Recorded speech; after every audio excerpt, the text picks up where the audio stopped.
Well, let's see, Nagumo. Are you really a gambling man? What's up, guys? That guy with a pencil here. Fun fact, I do want to have it on me and keep it on me at all times. Yeah, fun fact. Here we are to do a breakdown / live reaction review and analysis of chapter 247 of Sakamoto, which is known as On Me. And I'm very intrigued to see how this one's gonna go. Mainly because it seems like we are sticking with Nagumo versus Oki for a bit, and hey, I don't think it's a too bold, too crazy, too next level of claim to take. Outside of like Shishiba versus Yotsumura and any fight that Sakamoto's in, Nagumo has the best fights in the series. I mean, like, Sakamoto's fights are really, really good, too. Like all Sakamoto's fights are really good. But, like, number 4, I feel like Shishiba has that one great fight against Yotsumura, and then everything else kind of, it's alright. But for this, Nagumo is one of the most entertaining characters to see fight. He actually, for the first time ever, it feels like, has a truly relative opponent in literally everything. Oki and Nagumo are literally going band for band. I'm actually very intrigued and very excited to see how this is gonna go down. Obviously, I do kind of feel bad for Nagumo, like, unless he does end up defeating Oki relatively soon and then booking it all the way over to Uzuki. With Takazuki already being taken out of the equation by Sakamoto, it almost feels like Nagumo's gonna get no closure on the whole, like, Rion thing. Like, is he just fried? Is he never gonna get any answers about that? He saw Akira on TV that one time after probably not knowing she existed, and then that's kind of it. He's still fighting Oki. So I don't know, but I'm very excited to see how this goes, especially considering they're entering a casino. Notably, if this were a Sakamoto fight, I would expect a whole bunch of craziness with that. But even with Nagumo, we know Nagumo's a very big trickster, a very big gambler. Well, a gambler in some ways, not literally a gambler. And I'm very interested to see how Oki and him are going to interact with this entire area. Technically, all this is a whole bunch of weapons, but they aren't exactly Sakamoto. So let's see how this is going to Sakamoto go. That's a bar. It's not a bar. But let's not waste more time. Let's hop right into chapter 247 on me. Alright, the boat is still in the casino. I don't know, like, Suzuki Sensei, do you just run? I mean, to be fair, though, these backgrounds are very elaborate. Like, this is good stuff. Whoever, I know Suzuki Sensei does have assistants, so whoever does his backgrounds, very, very good, very, very good. But why are these guys just pure whited out? Were these meant to be colored in, or is this intentional? Is this like an art style choice? I've never seen Suzuki Sensei do this. He did last chapter, obviously, but, like, I've never seen him do this. This is only the casino thing. Let's take a look. And I love this image too. I love the motion line, the detail on the shoes skidding to a stop, the flare and the motion lines in the pants, the way the chips and the cards get thrown up. I see it, fucking clean. Let's see. Jeez, but that's really cool. See, this is cinema. This is what I mean when I say, oh yes, Suzuki Sensei. Occasionally, the hype moments in aura ain't hype moments in aura, and for a manga that's all about hype moments in aura, this is some hype moments in aura. I'm only 2 pages in. Look at this. That's crazy. So Nagumo, presumably leaping off the boat, skids back on the table, gets the table sliced in half by Oki. In one smooth, clean motion, Nagumo leaps it, grabs a card, throws it, slices his shoulder open. Oh, you feeling like Nagumo? I see you. Boom.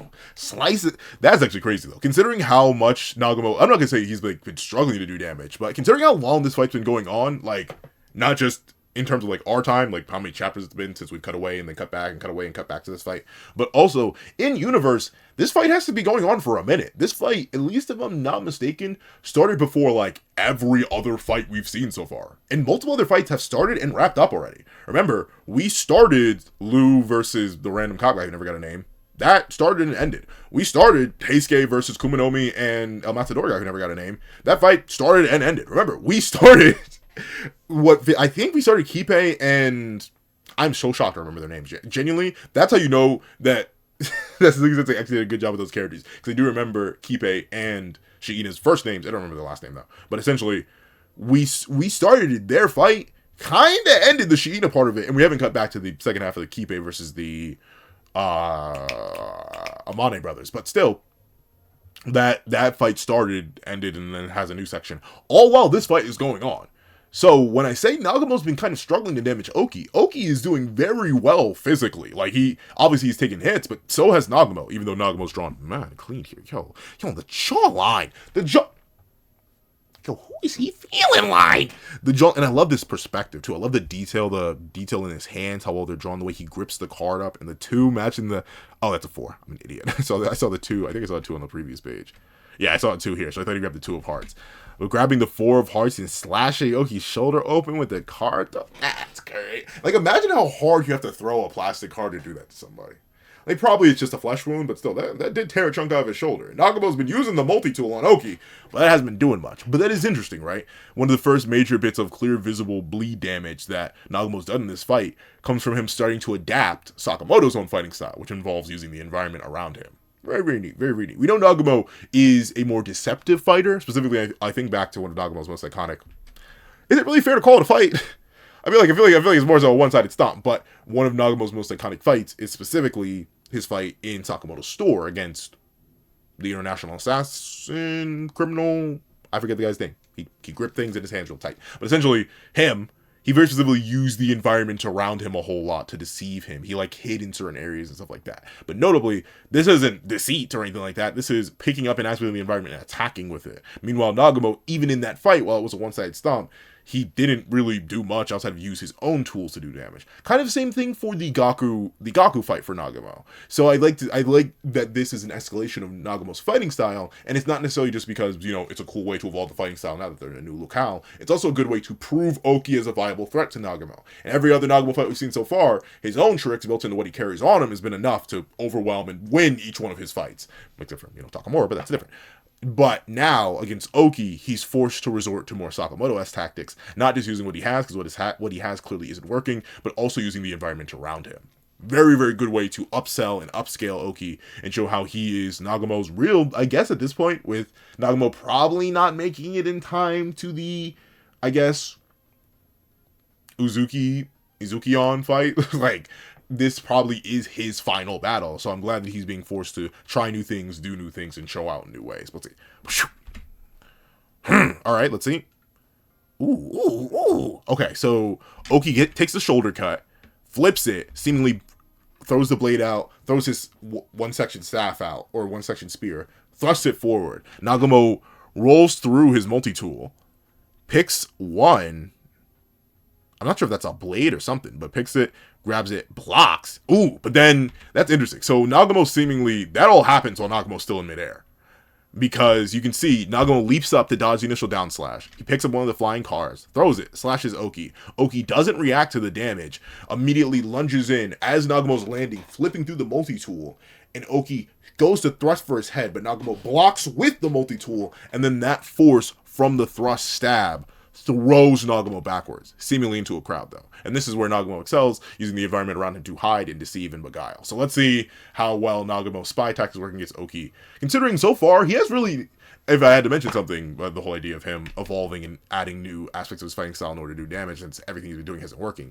He really has, from what little we've seen of Nagumo's Oki, he has been fighting him mostly straight up. But also, the environments where he's been fighting Oki in are mostly open areas with little room for deception. Even when he was in tighter areas like the diner or on the boat, like, where are you going to hide? Where are you going to switch out? Meanwhile, they're in a crowded casino now, so he can slip away, do his shape-shifting thing, and possibly throw Oki off. But of course, Oki does know Nagumo and his tactics, and was his leader for a long while. So he probably does at least have a better edge than most in terms of determining Nagumo. Let's see. Yep, and he's gone. We never, like, it's not even a Spy Family thing where it's revealed that Lloyd, like, he goes out of his way and he crafts these, like, really elaborate, like, epoxy masks that he pulls onto his face, and, like, they have these certain details about them, and, like, he, like, changes his posture and his body structure and, like, does certain things to disappear in certain ways. No, Nagumo just has magic. Like, we never get explanation how he does this stuff. He just has magic. But let's see. So he disappears, and then Oki's essentially left in neutral. Alright. What a skies. His speed is impressive. That is interesting to see, though. Because Oki was gone for so long, I guess he does have relatively... I mean, did Nagumo... I mean, I guess probably. Nagumo did go through a lot of, like, fights, and especially... Gaku did seem to be, like, a high diff one. He didn't low diff Gaku. He off-screen Gaku. Gaku did fall to off-screen hockey. That did happen to him. But he didn't low diff Gaku. So, in particular, I guess Oki probably... If he does have references for Nagumo's stats and abilities, they are probably a bit outdated, since Oki was gone for a majority of the Sakamoto Days narrative. He was overseas. Let's see. The skies. His speed is impressive. Okay, randoms. Jeez, a random lady? Alright, let's see. But yeah, immediately, he reacts and blocks in time. So, he even if even if he's impressed with the speed, even if he doesn't have a full scope of what Nagumo's capable of in the moment, he does. He knows his tricks, and I'm not saying that you still can't be tricked by something you know. Like how many? Like I cannot tell you the amount of times I have for my Pokemon players out there stayed in on a Pokemon that I knew was super effective, and like I knew how to move that they typically carry that's super effective that would one shot my Pokemon. But I was like, but what if I don't swap out and they set up on me? Or I swap out and they set up on me and then they sweep the rest of my team anyway. I might as well just send out full send and then lose my first Mon or lose a major Mon in that moment. But in my fighting game terms, I can't tell you how many times I've been hit up and run up and just punched in the face. No blocking, no guard. No, just like I tried to mash too late and then got hit in the face. It happens. And that's because even if you know something can happen, it doesn't mean it's not entirely effective. Same thing in the tricks department, right? Sometimes, for the Pokemon analogy again, you will know what a Mon typically runs. And then your opponent, being the insane person they are, will hit you with Quick Attack Dragapult. I'm not kidding. I've seen it and I've been hit by it before. I lost my Iron Valiant to a Quick Attack Dragapult, dog. I was +2. I was one shot of a spirit. It didn't matter. I got one tap. Not one tap. I was already low. But I was like, oh, I outspeed. I one shot anyway. I don't need to do anything. I don't have any priority on my Iron Valiant. Who runs Quick Attack Dragapult? That guy. And some people on the internet. But that's a very uncommon thing. I didn't say it. So, but because that technically is a trick. I knew Dragapult's tricks. One of its tricks still worked on me. One of its moves still worked on me. And for the fighting game analogy, I know what 50-50s my friends usually run when they're trying to mix me. Doesn't mean I still can't get hit by the mix. But for this context, Oki knows enough of Nagumo's tricks that he can block it out. But we'll presumably see some of Nagumo's tricks still work on Oki for reasons mentioned previously. Let's see. It's always the same nonsense with you. You rely on instinct and refuse to get your hands dirty. Interesting. Interesting critique for Nagumo, considering, assassin thing. Ever since your classmate, Sakamoto, quit the JAA, you haven't been fighting sincerely. So you mean to tell me... Wait a minute. That's actually upscale. That's unironically Nagumo upscale. That's actually wild. Because you know what that means? That means every single fight Nagumo's been in throughout the entire series, he hasn't even been locked in. Like, outside of flashback Nagumo, every fight we've seen Nagumo in the series, all the main series stuff, he hasn't been locked in. He's been playing on autopilot. Because he doesn't refute this. He says, it's got nothing to do with him. But, like, dog, Nagumo, you've been sandbagging? Cody, what? What? What do you mean you off-screen Gaku while still sandbagging? What? Hey, okay. Let's see. That's interesting. Since Nagumo's truly alone, right? He lost Rion, he lost Sakamoto. He just had himself, of course. He lost a bit of motivation. That's an interesting layer to add to Nagumo's character. Now I gotta look back in the previous fight and see if I see that. I was like, it's got nothing to do with him. Wait, it's got nothing to do with him.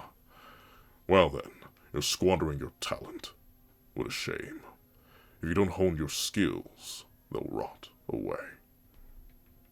I mean, that is a very true thing. Like, for example, I was at the gym earlier today, and one thing I realized today was leg day, and I've done pretty darn good progress. I'm not the strongest legs out there, but some machines I've like flat out maxed out, like the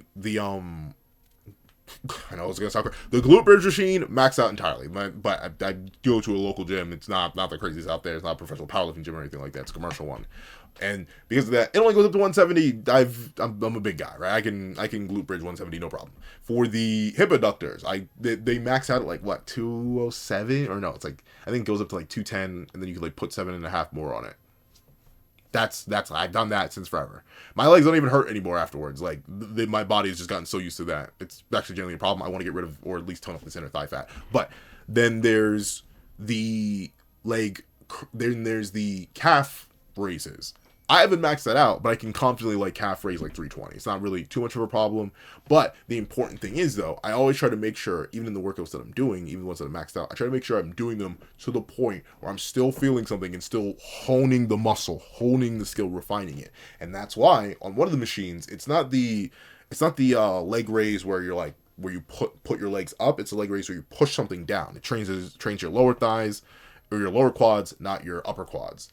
That one, I had that at 160 for a while, and I could do it, but it was definitely ego lifting. So what I did, I lowered the weight down and made sure I was getting proper reps in. And that was the idea of balancing the honing of the skill, not just forcing the muscle out, getting the work done. So Nagumo, he's just been balling. He hasn't been refining. He hasn't been doing anything. He hasn't been training. So I've talked about how Nagumo may have gotten stronger through the events of the narrative, but no, if he's not been fighting seriously and hasn't been honing his skills or going further beyond, then maybe Nagumo was even worse than he ever was. Nagumo's been out of prime since Sakamoto left, what, 4 years ago? I forget how long it is in universe. We know Sakamoto did have a run in the assassin one for a while. Let's see. If you don't hone your skills, they'll rot away. Huh? Ooh! What was that? What was that? Okay. That's actually, that's cool though. I never even thought of that. See, once again, Suzuki said, where was this? Suzuki Sensei, you can cook. That's crazy. But I like that. Using the spear. I mean, like, I can't do it with a sword. Well, I guess technically, funnily enough, of all the things that I own, I don't really own anything and could rotate like that. I don't own a spear. But like technically, if you could spin the sword fast enough, you could get a, like I have the lightsaber, but like I still don't think I can do it to the same degree. That's really smart to use the sharp tip of the spear and then just rotate it at those superhuman speeds Sakamotodays characters can do to essentially turn it into a drill. So you essentially have a multi-tool in one basic tool, and also rotational force plus thrusting force is obviously very difficult to work with, and also it breaks Nagumo's weapon. It even pierces a hole in the casino wall. Good stuff. Let's see. He used rotation to amplify his force. I feel bad busting your favorite weapon, but if you can't show any respect for the battle, then anything goes. So wow. Well, I mean, Nagumo. If he's spitting facts, if he's spitting facky wackies, bro, and you ain't got no rebuttal, I'm not gonna call you a bum. Nah, I ain't gonna say he's wrong, because he's clearly spitting some facts. He's low-key frying you right now, Nagumo. No wonder you haven't been able to do too much damage, dog. Like, Nagumo not being comp was something I never had in my bingo. Oki upscale of doom.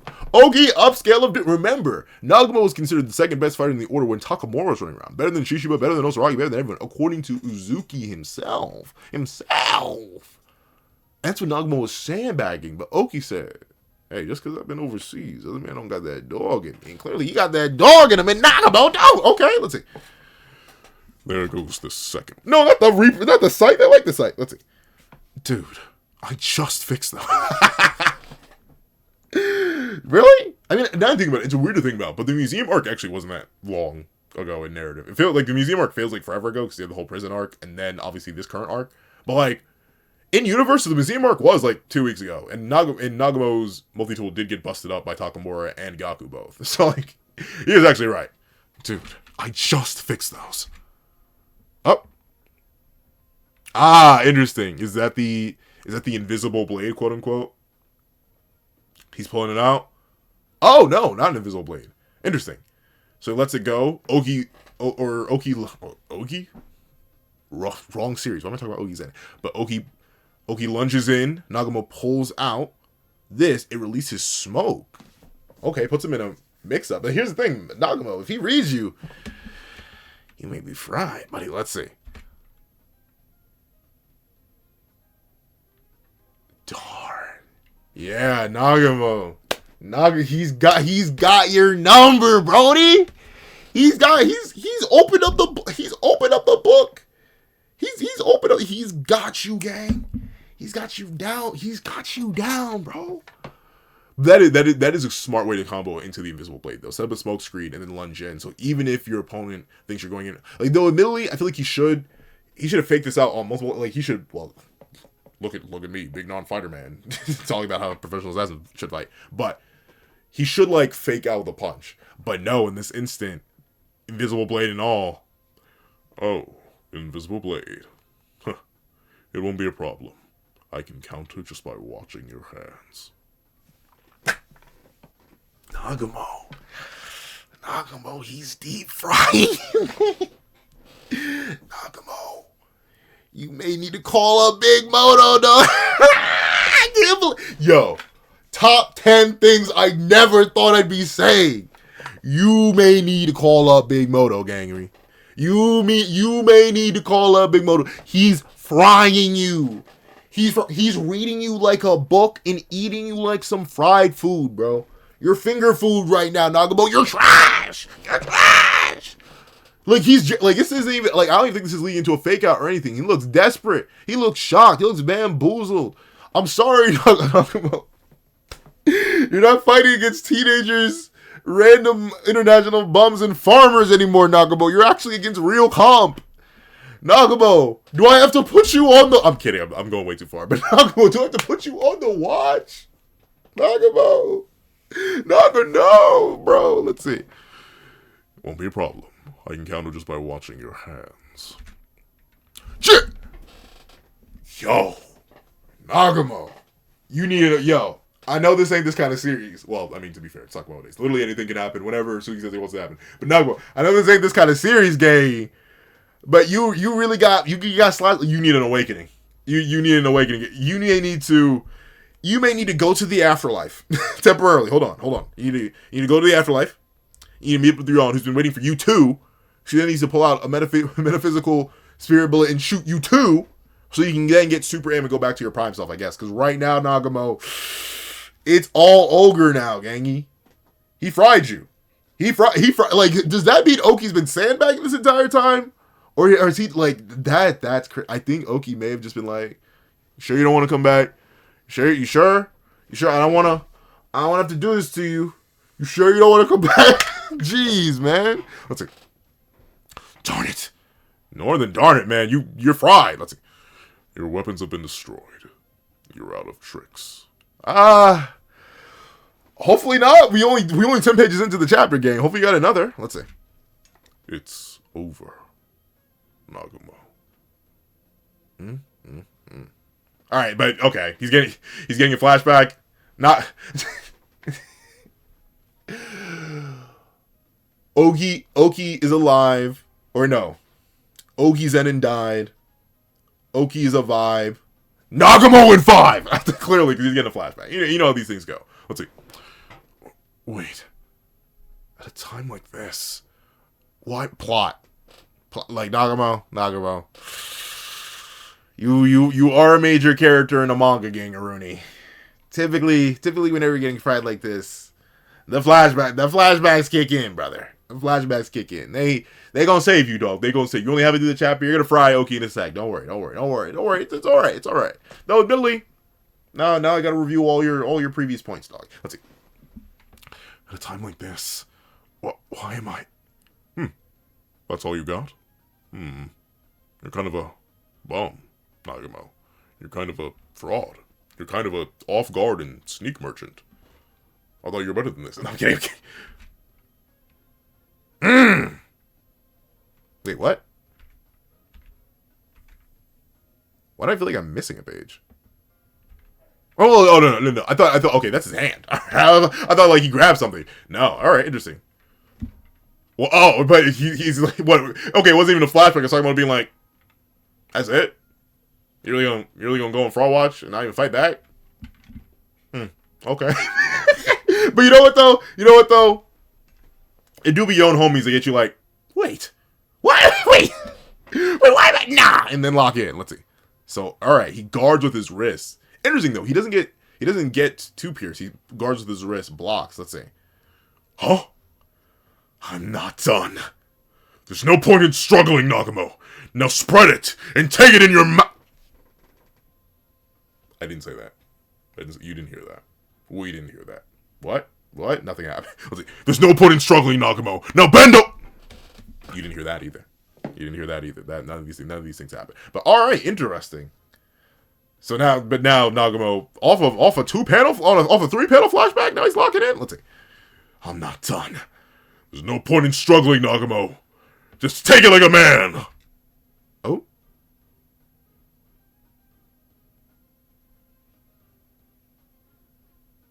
What is this?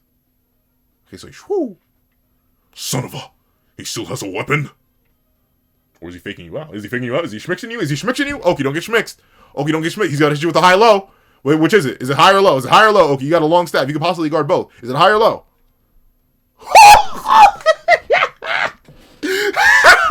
Jeez. You know, it's actually very lethal. Never, like, I warn you. At least, I'm not sure if this is the same for women, but at least I know this. I was told this by one of my friends who does fight.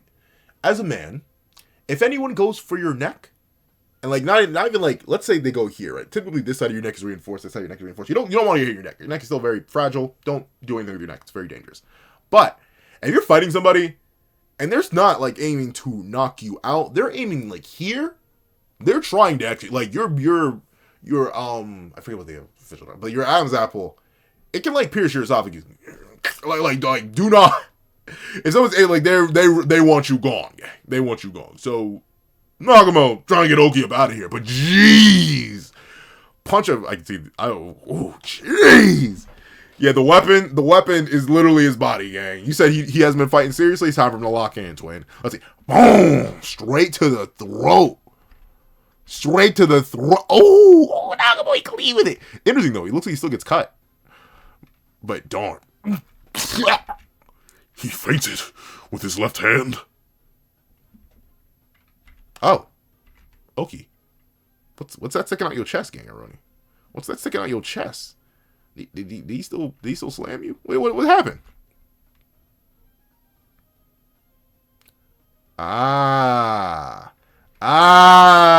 That's wow. Is that the end? Is that the end of the fight? Okay. I mean, that's crazy. You know what? Oh, you know what? Nagumo. I'll take it all back. Because you didn't disagree. But let's see. That broken invisible blade lodged in the wall. And that punch, all of it was calculated. We'll see. Let's see. Sometimes you're gonna bluff to survive in this world. I didn't have any tricks left up my sleeve. Oh, wow. Yeah. so he was like, okay, so maybe it was a bit calculated, like, okay, where am I gonna punch him into? But that goes to show, hey, so he didn't even, so maybe this is like the 3-panel flashback in the Lock-in of Doom. Like maybe that is just, you know, these things happen. But at the same time, this may be a case of Nagumo still beating a very powerful opponent while not even fighting at his best because of, you know, the things he went through in high school. Or the loss of his partners and friends. That's great. The idea that I still can't get it out of my head that Nagumo has been sandbagging for the entire plot, bro. He's been straight sandbagging the whole time. It's still bodying everybody he fights. Let's see. Plip. Let's see. Well, what do you know? I guess you can get your hands dirty after all. Okay, I see. I mean, like, I wish there was a thing about Nagumo that was established earlier on, or like stated earlier. But you know what? Going back through his fights, he's very much a weapons guy. Sakamoto, while he does go in and punch, we do know a lot of the older members are like a bit more detached from their work by their weapons because they take lives. But Nagumo now, he has for the first time I think that we've seen truly bloodied his hands and gone on and got his hands dirty. So it's a nice, even if it is just mentioned for the first time this chapter, it is a nice thing to now, along with just looking back to see Nagumo sandbagging, is a nice thing to go back through and see Nagumo avoid getting his hands dirty, fight by fight. And then now, in the moment, against an opponent who's actually serious and relative to him, that he's forced to go all out against and use every resource that he has, including his own body, to finally get his hands dirty. Good stuff. Yeah, I'm slick like that. Flutter? What is that? Yo! That's crazy. Give me back later for the coffee. Alright, that's wild. Oh? Oki, what? Huh? He can still move with a wound like that? I mean, Nagumo, the characters in the universe are way superhuman. Let's see. Grab? Is he gonna pay? Is he just gonna pay him now? I ain't letting my subordinate pay. Oh, his subordinate. Flump. Get some rest, Mr. Oki. Get some rest. Is he dead? Like I'm not sure if he's supposed to die. But you know what? Honestly, butter my behind and call me a biscuit. That was gas. I'm not saying Suzuki Sensei found the pen permanently, but that was gas. That was good stuff. I like this. This chapter, I've not, like, I was gonna, but I think this is just Suzuki Sensei's typical way of portraying motion, like the line work here. So, like, overall, this chapter is a banger of a banger of a banger of a banger. I love this. All right, for all the reasons I've gone through, but let me just quickly review why I like this chapter so much. Once again, the action is back at peak prime Sakamoto. The choreography, the utilization of the environment, the build of it, how these characters interact, and how they use their unique tools to their advantages and use the environment to their advantages. Peak work, all the way down from Nagumo using the cards to slash at Oki, to Oki pushing him back, and virtually Nagumo going into the crowd using the environment around him. That failing, Oki then using his own weapon to pierce through the wall in order to bring it down on Nagumo. Nagumo being forced to worry about debris and what's around him. Nagumo using the smoke only to fail with the invisible blade being launched into the wall that seemingly didn't collapse, and then leading into this punch which brings Oki in. Beautiful use of the environment, fantastic choreography, fantastic artwork to support the choreography. Great work on that. Then, obviously, the characters of this chapter. Well, Oki definitely is a character who I still, probably in the grand scheme of things, I'm like, Like, overall, I feel like Oki still isn't too much of a character that makes, like, logical sense. He is also literally just even noted by Nagumo to be kind of crazy and or scary and or just not all there in the head properly. He carries himself very well, but he's just, of course, he doesn't make all too much sense in this world of madness anyway. So Oki's character here, and specifically calling out Nagumo on his inability to get his hands dirty, and even specifically seemingly read Nagumo so well by his experiences. Very, very good stuff on Oki's end. Once again, like I mentioned earlier in the review, the idea that you can know a trick is going to happen. You can know an opponent's tricks, and sometimes you can read them, right? I blocked 50-50s from my friends before, but then sometimes you get opened up anyway. And this is one of those cases where Oki was opened up by a bluff. He got mixed, he got schmixed, he got tricked by Nagumo. Nagumo's ability to, or inability to lock in properly to a fight, thanks to what he experienced in the past, is once again a fantastic building point and further reinforcement of a point of his character that's kind of been established for a while now, right? Nagumo's always been shown throughout the narrative to be like a bit off with the whole thing with what happened with Ryo and happened with Sakamoto. He was still doing the order things, he was still part of the JA, but you can definitely tell there was always this lingering idea that he just wasn't fully locked into it because of all that he's lost. It's why he folded so hard for Ryuzuki, like essentially he folded so hard there because he was desperate for those times that he's lost. So it is great to see him in this moment finally give in and like give in to those ideas and go back to more so a pure, like, it's still Nagumo in the way that he defeats Oki, manipulating him, faking him out the bluff, but using his hands, finally properly connecting with his opponent rather than keeping them at a distance through weaponry and trickery, even as he defeats them with weaponry and trickery, which I think works. It's a fantastic way to evolve and give a good focal point to Nagumo's character, while at the same time showing how much he has come from the original battle points. Then, of course, the end of Oki, or specifically the end of Nagumo versus Oki. Overall, I'd say it's a good fight. I'd say it's probably because we actually get to see it start to finish and it doesn't seem to be off screen. I actually would even say, for me at least, as much as I do like the museum set piece, I do actually like the dynamic between Nagumo and Oki more than I like the dynamic between Nagumo and Gaku. I think Gaku's a cool guy, but like the main thing that fight has is choreography. Meanwhile, I really like the storytelling of this fight and the choreography in the fight and the utilization of environment and specifically seeing a character be able to keep up with Nagumo. That's all fantastic. So overall, this is just a banger. A banger of a banger. A banger to end all banger. So if you've been all the way to this video, please do me a favor and leave rest well. Yeah, let's just do that. I was going to put something else after that. But leave rest well in the comment section down below. And the things what you're watching, leave a like, share, comment, and subscribe. Make sure that link notification so you don't miss out on any videos that come to the channel. Also, you're going to have a Patreon below. You support me for as low as $1 a month. These exclusive videos, early content, and more. And so now become a member of the channel for as low as $3 a month to get the same perks and more. Some perks include the live reactions, here are the series I have to review, ad variations of all my videos, early ad free access to all my videos, and not just early ad free access to all my videos over here on the main channel, but also on this second channel that got reaction linked in the description down below, where I drop 45-minute to 2-hour-long reaction videos every Saturday at 1 p.m. EST. If you're a patron member, you get those early and ad free. And on top of that, if you become a patron or a member, you get your name listed at the end of every single video I review. And if you're a patron or a member that's $3 or higher, you get your name listed and read aloud at the end of every single video I review. And on top of that, I do my Twitch that I got the controller link down below. I stream every Friday at 8 p.m. EST. Roll through if you ever want to chat with me about literally anything from Sakamoto Days to any of the series we cover to even things beyond the series we cover. I'm always there. We talk, we have a fantastic time. And on top of that, I do have my Ko-Fi link down below. If you want to drop 5 views to a short video, 20 videos, small video, or any beans at all, any support is always greatly appreciated. And I want to thank you so much for watching once again, and I hope you guys have a wonderful day. This is That Guy with the Pencil, writing off.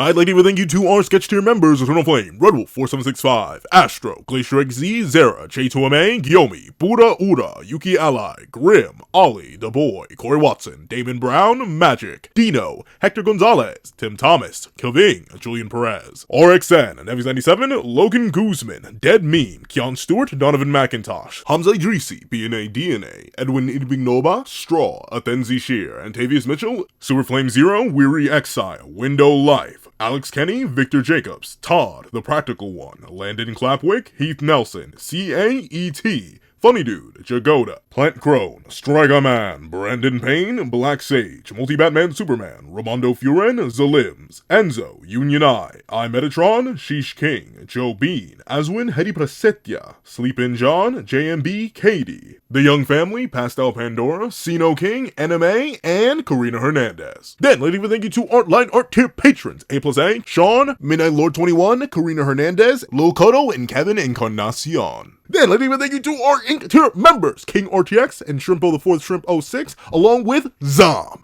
And then, lady, thank you to our Digital Art Tier members: J Warrior, AZ Void, and Valden Nissan. And I'd like to give a final thank you to our Colored Art Tip patrons: Walkie Munoz, and Aonesto902 at gmail.com.